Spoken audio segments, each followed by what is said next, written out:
second part. I'm going to continue. So, does the spirit world see human beings in our forms as we see each other, plus thought forms, plus colors altogether? No. If it is a spirit who is still very much earthbound, he will see your bodies in very much the same way as you see yourselves. But he will not see what a spirit of higher development can see. On the other hand, spirits of higher development do not always see your bodies as you see them. We sometimes see a vague outline, and even if it is, and even that is not always very clear. If for a certain purpose there is a necessity that we see the body, we can focus our eyes with some effort. We have to fulfill certain conditions in order to make that possible. Then we can see for a while, see the physical outlines of physical bodies, but ordinarily we do not see it. We can, however, quite easily see the bloodstream. We can judge by its colors and spots in its certain sicknesses. But we see through the blood, the bones, the flesh, and we see the subtle bodies with its form reflections. And that is why a spirit can go through your dense matter. Your physical forms are unsubstantial, while the spiritual forms are of real importance. And that is why you often hear that the only lasting things are those of spiritual value. Anything of spiritual value is not bound to undergo decay, but although constantly changing and fluctuating, it is a constant. So you can see that it is actually the truth and not just a beautiful and poetic saying. Question: are the colors which have been given by different occult teachings correct? In other words, that our color spectrum actually reflects the different so-called sins and negative qualities? Answer: yes, they are correct. But I might say in a very broad and condensed form, because the possibilities are infinitely more manifold.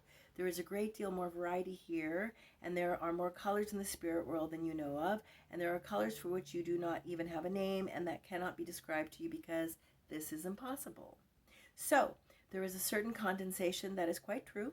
I might compare it in this way. If you have a long work of literature of 1,000 pages, and you write a synopsis of 5 pages, about it to give to a very general idea about the contents. In that way, you may compare the colors that have been given to mankind.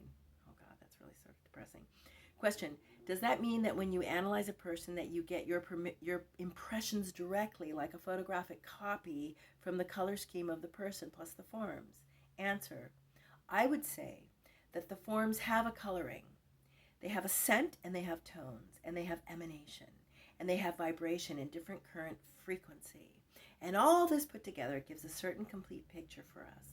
But you have to be trained in order to interpret these pictures properly. Not every spirit can do it. Every spirit of a certain stage of development can surely recognize the general development of a person, man, or their spirit. And he may recognize the general attitude, harmony, and relationship to God. He may recognize that there is more love, but other darknesses and various general impressions of this sort, certainly. But he will not be able, unless he is particularly trained for this task, to interpret all these different effects the whole unit of the personality gives forth, and how they interact, and how they are interdependent, what is originally caused by what, etc. Question: are the spiritual forms usually rounded in curves, and the unspiritual forms in arrow and zigzag? Answer: yes, oh yes. That is quite true, because the roundness and curves signify harmony. And that is perfectly true. Everything harmonious is round, circular, or curved. And you know perfectly well that in the spiritual world, all is in circles or cycles. That there exists no vicious cycles in the true sense of the meaning. This is the only round form that the powers of darkness have used for their own purposes. They found it necessary not to distort this form, although, of course, a vicious cycle has other unpleasant characteristics that differentiate from a harmonious cycle when we come to view it. For you human beings, it is perceivable very distinctly in its implications. The reason for the adoption of the cycle by the powers of darkness is a very natural one. There is a deep and significant implication in the cycle that you may sense philosophically.